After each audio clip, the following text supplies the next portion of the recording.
அந்த முதல் ஈஸ்டர் முழு மனுக்குலத்திற்கும் கற்றுக் கொடுத்தது என்னவென்றால், மரணமோ கல்லறையோ கிறிஸ்து இயேசுவின் உயிர் தெழுதலை தடுக்க முடியாததை போன்றே உலகப் பாடுகளினாலும் மரண பயத்தினாலும் நிறைந்திருக்கும் ஒவ்வொரு மனிதனும் இயேசு கிறிஸ்து மூலமாய் உயிர் தெழுதலையும் நித்திய ஜீவனையும் நிச்சயமாய் அடைந்திட முடியும் என்கின்ற நற்செய்தியே.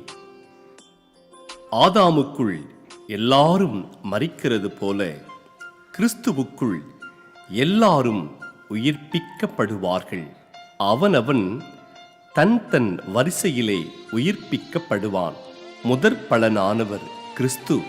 பின்பு அவர் வருகையில் அவருடையவர்கள் உயிர்ப்பிக்கப்படுவார்கள்.